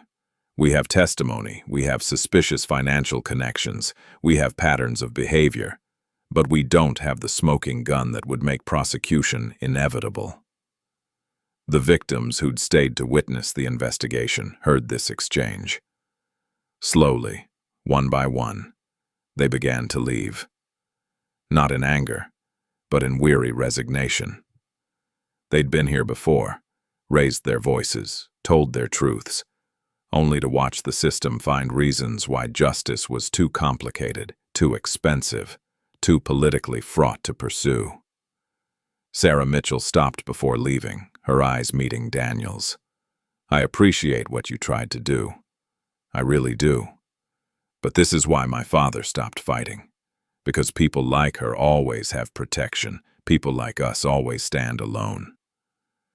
As she walked away, Daniel felt the weight of every promise he'd made during his campaign, every speech about accountability and reform, every assurance that this time would be different. Words were easy, change was hard, and tonight, change was losing. Naomi moved to stand beside him, taking his hand. They stood together in the ruins of their wedding day, watching their city's power structure flex its muscles and push back against accountability. The garden that had represented hope now felt like a battlefield, where they'd lost more ground than they'd gained. What do we do now? Naomi asked quietly. Daniel looked at her, at the woman who'd agreed to build a life with him, even though that life was infinitely more complicated than either of them had imagined. We regroup. We document everything that happened tonight. We find that smoking gun, and we don't give up. Even if it costs us everything. Especially then, Daniel replied. Because if we give up, we're telling everyone who came forward tonight that their courage meant nothing, and I won't do that. I can't. Naomi nodded slowly, her decision crystallizing.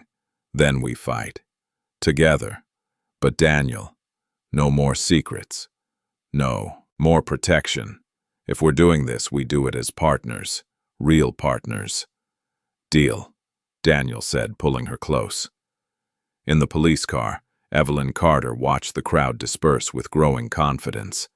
The initial panic had faded, replaced by the certainty that came from seeing the system work exactly as it always had. The powerful protected their own. The wealthy had lawyers. The connected had influence, and she had both. A text message appeared on her phone from a number she recognized. "Stay quiet. We'll handle this. You're protected." Evelyn smiled. They thought they could expose her, shame her, bring her down. But they'd forgotten something crucial. She wasn't the disease. She was just a symptom. And treating symptoms never cured anything. 3 days after the disrupted wedding, Daniel sat in his office at City Hall, surrounded by file boxes and whiteboards covered in timelines. The counter-narrative had done its damage. His approval ratings had dropped 12 points, 2 more. Council members had publicly questioned his judgment, and the editorial boards of both major newspapers had called for an independent investigation into his conduct.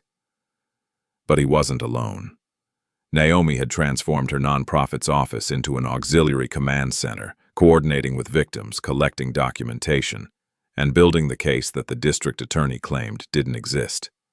They spoke every few hours, video calls where they shared information, strategy, and the occasional moment of exhausted humor. "I found something," Naomi said during one such call, her face close to the camera, excitement barely contained. "Remember Walter Briggs, the barber who said Evelyn targeted him in 1997? Of course. He kept everything. Every letter, every notice, every complaint. He's got boxes in his basement going back 30 years because he always believed someone would eventually care enough to listen." Naomi held up a faded document. "Daniel, this is a letter from the city zoning. That's CO office dated March 1998. It references discussions with concerned neighbors about Walter's barbershop and lists specific violations that need to be addressed. The letter is signed by the deputy zoning director at the time." "Who was?" Daniel asked, though he suspected he already knew the answer. "Richard Brennan. Before he was a councilman, he worked in the zoning office for 8 years. Naomi's smile was fierce. "We've got him, Daniel. We've got the direct connection going back to the beginning." Daniel felt something shift in his chest. The first real hope since the wedding night. "Can you get me copies of everything Walter has? Every document, every dated piece of evidence?" "Already scanning them," Naomi replied. "But Daniel, there's more. I put out calls through the community network asking if anyone else kept records. I've had 17 people contact me in the past 2 days. 17 people with boxes of documents, photographs, recordings. They've been waiting for someone to ask." Within 48 hours, Naomi's office looked like a legal war room.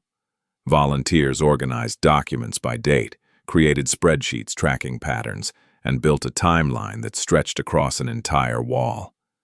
The evidence was overwhelming. Hundreds of complaints, inspections, and violations, all following the same pattern, all targeting the same types of residents, all leading back to properties that eventually ended up in Evelyn Carter's portfolio. And Richard Brennan's signature appeared again and again, a through line connecting decades of systematic displacement. Marcus arrived at Daniel's office with news from a different front. "Man, you're not going to believe this. Thomas Green, the inspector who confessed at your wedding, he's been talking to other former city employees. He found someone willing to come forward." "Who?" "Retired city councilwoman Patricia Morrison. She served 2 terms back in the early 2000s, left politics, and has been teaching at the state university ever since. Green says she has information about how the old guard operated, about the network of financial relationships between council members and property developers." Marcus paused. "She says she left politics because she couldn't stomach the corruption, and she's been waiting for someone brave enough or foolish enough to actually challenge it." Daniel was on the phone with Patricia Morrison within the hour. Her voice carried the weight of someone who'd carried a secret for too long. "I watched Richard Brennan build his empire," Patricia said. "He came up through the zoning office, learned how the system worked, figured out which levers to pull.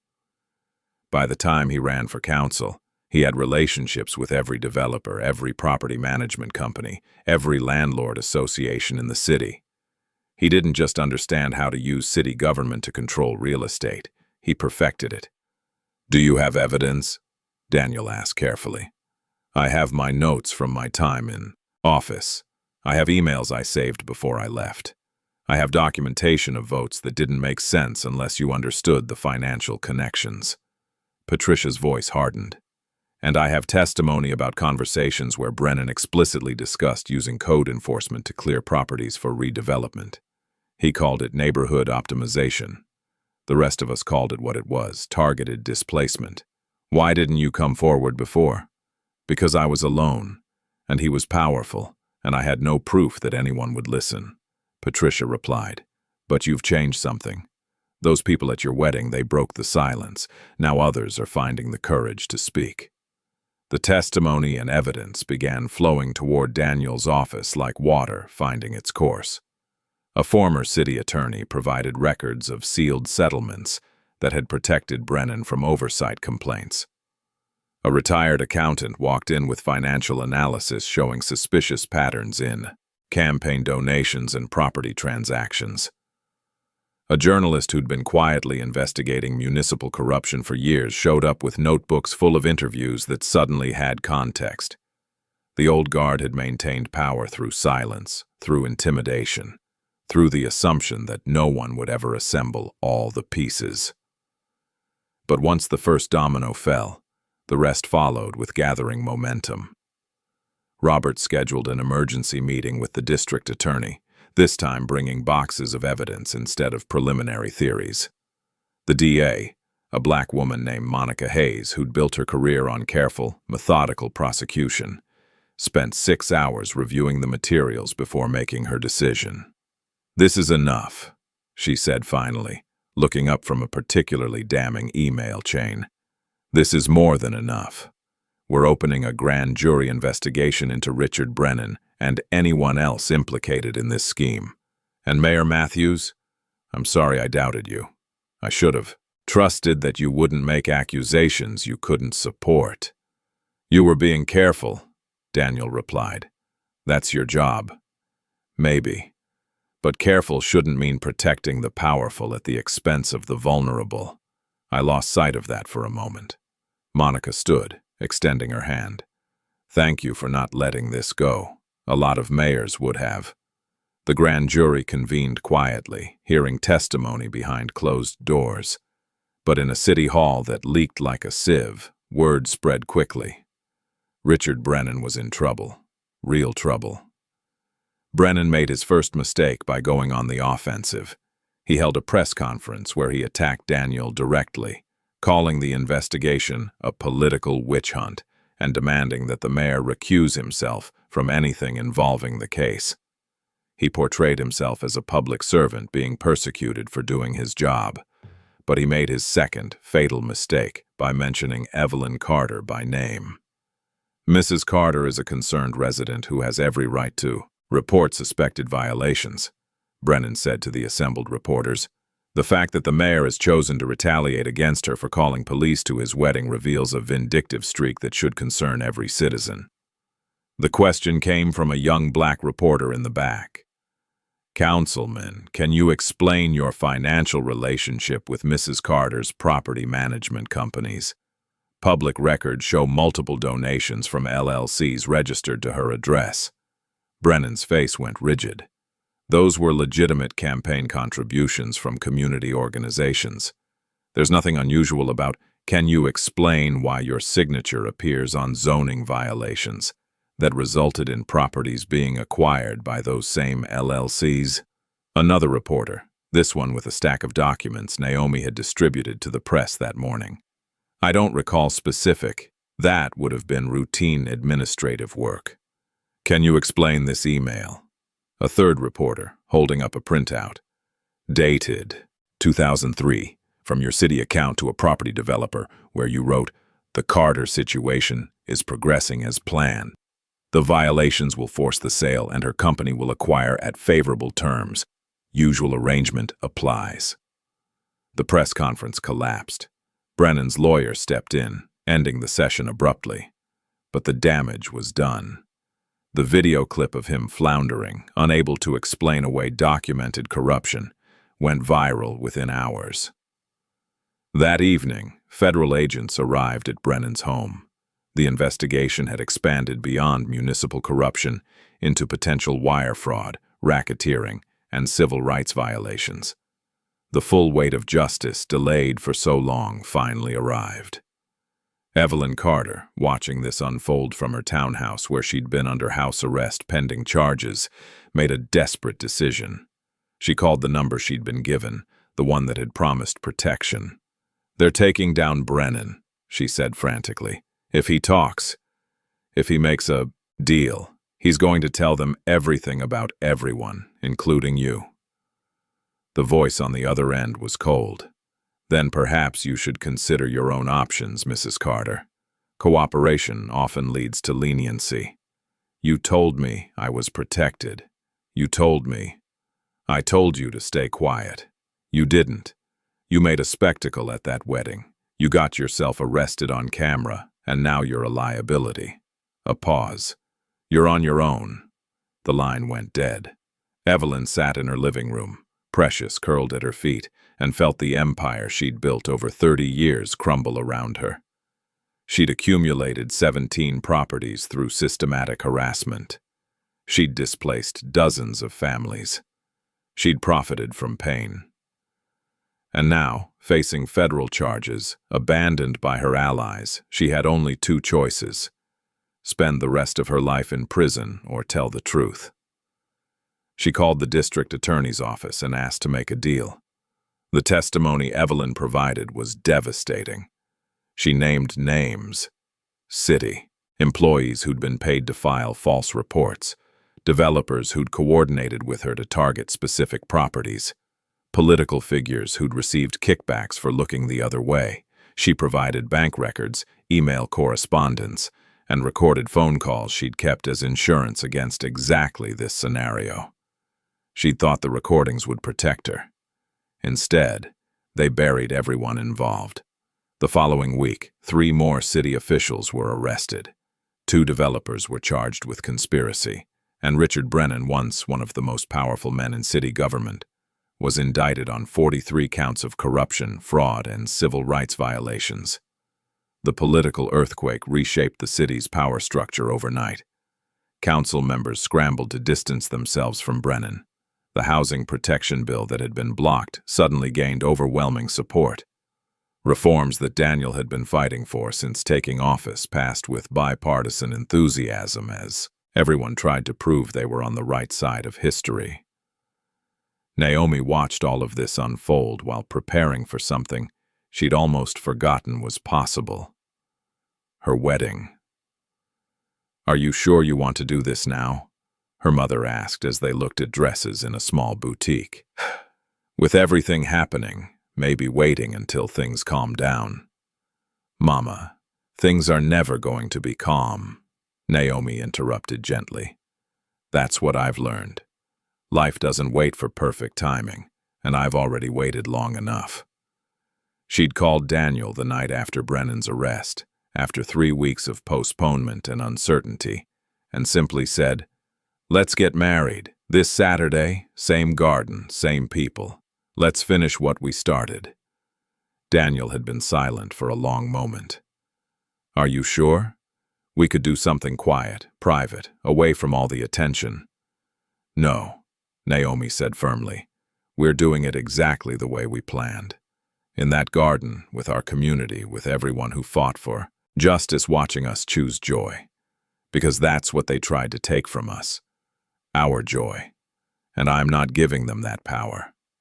The announcement of the rescheduled wedding spread through the community like wildfire. The victims who'd testified, the volunteers who'd built the case, the families who'd been displaced and were now being offered restitution, all of them wanted to be there. What was supposed to be an 80-person event turned into a 200-person celebration. Security was significantly tighter this time. The police presence was supportive rather than confrontational. And the community garden, which had been the site of such conflict 3 weeks earlier, now bloomed with renewed purpose. On Saturday morning, Naomi stood in the same cream-colored dress, wearing the same wildflower crown, feeling completely different. She wasn't the same woman who'd started down that aisle 3 weeks ago. She'd been tested, challenged, and transformed by everything that followed. Daniel waited at the altar in the same simple gray suit, Marcus beside him, both of them grinning with relief and anticipation. The string quartet played the same gentle prelude. The guests found their seats, phones ready to capture joy instead of injustice. But before the ceremony began, Dorothy Williams, whose husband had suffered a heart attack because of Evelyn's schemes, stood and asked to speak. "Before we start," Dorothy said, her voice carrying across the garden, "I want to say something on behalf of everyone here who's been hurt, displaced, or silenced. Mayor Matthews, you could have walked away from our stories. You could have protected your political career and your personal life. But you didn't. You stood with us when standing with us cost you everything." She gestured to the crowd. "We're here today not just to celebrate a wedding. We're here to celebrate justice. We're here to say that silence doesn't have to be permanent, that power can be held accountable, and that sometimes love means fighting for each other in ways that go beyond romance." The crowd erupted in applause. Daniel, visibly moved, wiped at his eyes. James Lawson stood next, the elderly man whose father had died from the stress of Evelyn's harassment. "My father never got justice, but because of what happened here 3 weeks ago, because of everyone who spoke up, his memory gets honored, his suffering gets acknowledged, and other families won't have to go through what we did." He looked directly at Daniel and Naomi. "You gave us our voices back. Now let us give you our joy." One by one, victims who'd become witnesses, who'd become activists, stood and shared brief messages of gratitude and celebration. The ceremony that had been interrupted by injustice now began with testimonies of transformation. When everyone had spoken, the efficient Dr. Andrea Foster from Northside Elementary took her place at the altar with tears streaming down her face. "Dearly beloved," she began, then paused and laughed. "Actually, you know what? We're past dearly beloved.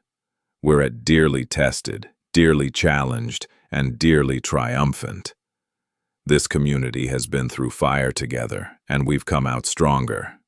She turned to Daniel and Naomi. 3 weeks ago, your wedding was interrupted by someone who couldn't stand to see joy in a space she thought belonged to people like her. Today, we're reclaiming that space. We're declaring that love, justice, and community belong wherever we build them. And we're saying that interruption doesn't mean defeat. It just means the story isn't over yet. Naomi's mother walked her daughter down the aisle, this time without sirens, without fear, without interruption, just music, sunlight, and the collective exhale of a community that had held its breath for too long. Daniel took Naomi's hands, and this time, there were no secrets between them. No hidden identities, no protected spaces, no division between personal and political. Just two people who'd chosen each other with full knowledge of what that choice required. "Naomi," Daniel said when it was his turn to speak his vows, 3 weeks ago, I told you I wanted this wedding to be about us, not about my job. But I was wrong. The job is part of me, and hiding it was hiding myself. You deserve all of me. The man who brings you coffee and the mayor who fights for housing reform. The person who loves quietly, and the leader who can't stay silent when people are being hurt. He squeezed her hands. I promise to never hide from you again. I promise to trust you with my struggles, not just my successes. I promise that when we disagree, and we will, I'll remember that partnership means facing problems together, not protecting you from them. And I promise that every day, I'll work to be worthy of the courage you showed by choosing to marry me anyway. Naomi's voice was steady despite her tears. Daniel, I fell in love with you because you saw possibility where others saw problems, because you showed up consistently, without needing recognition, because you believed that change was possible even when it seemed impossible. Learning you were the mayor didn't change those things. It just helped me understand the scale of your commitment. She took a breath. I promise to stand with you, not behind you. I promise to challenge you when you need challenging and support you when you need support. I promise that our partnership will be built on truth, even when truth is complicated. And I promise that we'll build a life together that honors both love and justice, because one without the other is incomplete.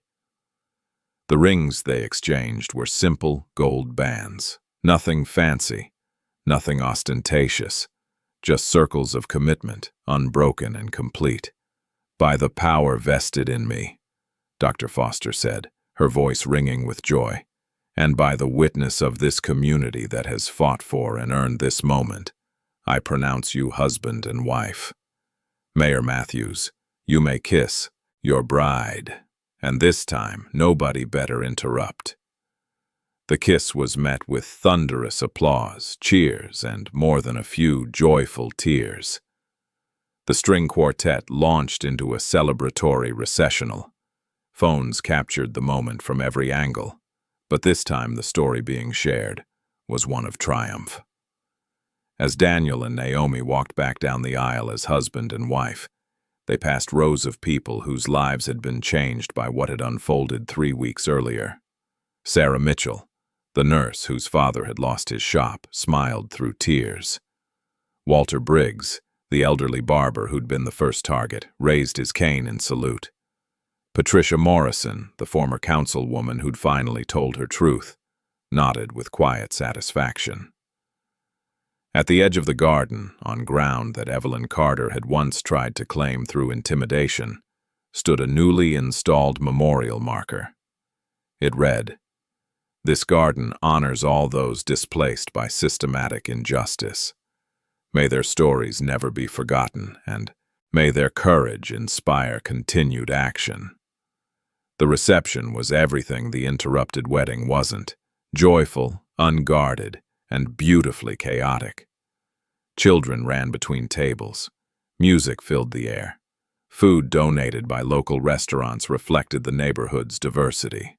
Toasts ranged from heartfelt to hilarious, with Marcus delivering a speech that had everyone laughing about Daniel's terrible dancing and worse fashion sense.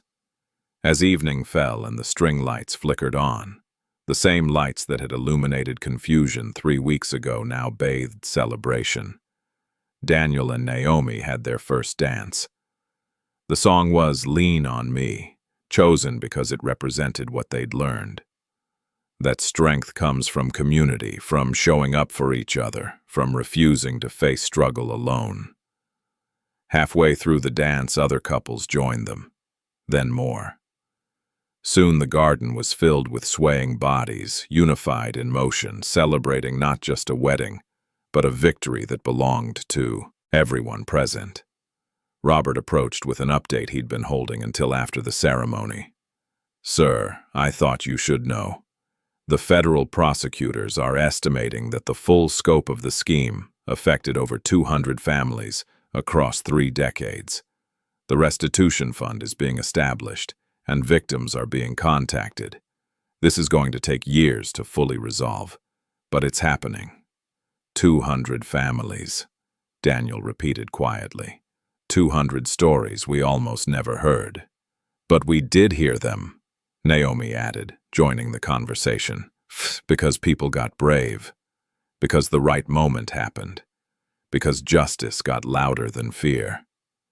As the celebration continued, a delivery van pulled up at the garden's entrance. A delivery person emerged with a large envelope addressed to Daniel and Naomi Matthews. Inside was a key and a note. "The house on Maple Street," Naomi read aloud, her voice shaking. "The one that belonged to my father. It's being returned to our family, free and clear.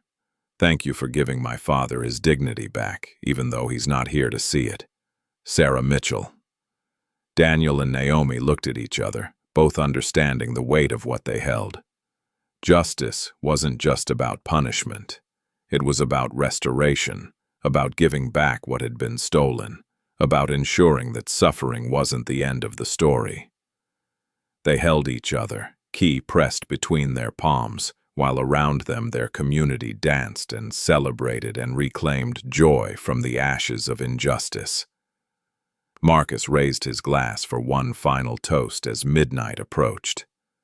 To Daniel and Naomi, to interrupted weddings that became revolutions, to love that refuses to be separated from justice, and to the reminder that sometimes the most important thing you can do is refuse to look away. To refusing to look away, the crowd echoed, glasses raised. As the night wound down and guests began departing with full hearts and tired feet, Dorothy Williams approached Naomi one last time. She pressed something into Naomi's hand, an old photograph of the community garden back when it was an abandoned lot.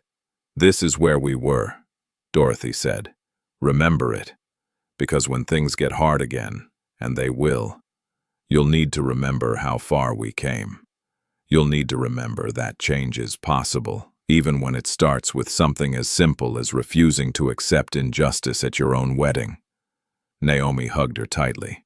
"Thank you for speaking up, for staying, for believing that truth mattered even when nobody was listening."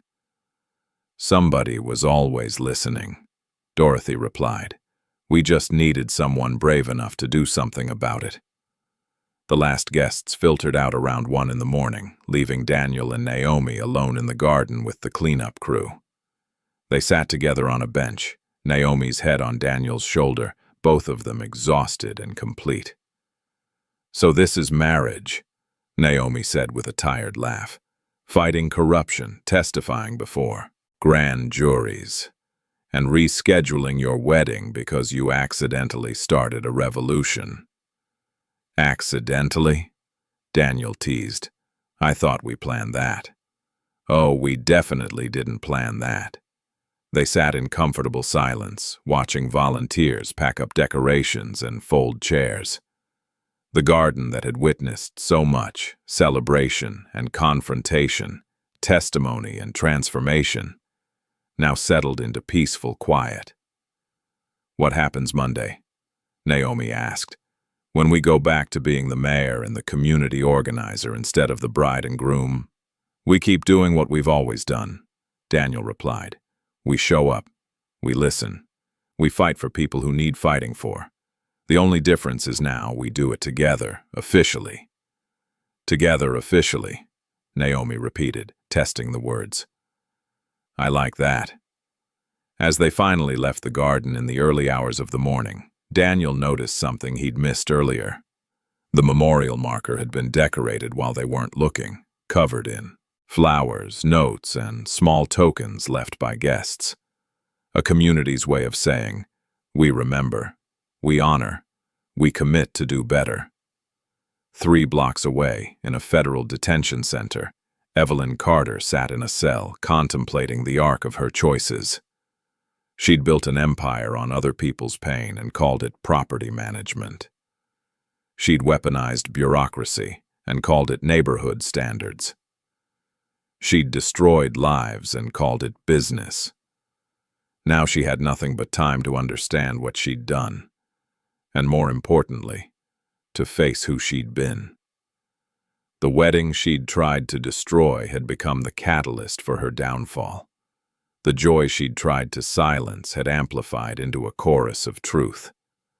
The couple she'd tried to humiliate had become the architects of justice. Across the city, in hundreds of homes, families affected by decades of systematic displacement went to sleep with renewed hope. Legal processes were beginning. Restitution was being calculated. Apologies, inadequate but necessary, were being offered. And in a small apartment above a coffee shop, Daniel and Naomi Matthews finally celebrated their wedding night, 3 weeks late but right on time. They talked until dawn about the future they would build together, about the challenges that would come, about the importance of choosing each other every day, not just in moments of crisis, but in the ordinary work of living and loving and leading. "I'm glad we waited," Naomi said finally, as sunlight began filtering through the curtains. I'm glad we had to fight for this, because now I know exactly what we're capable of when we fight together. So am I, Daniel agreed.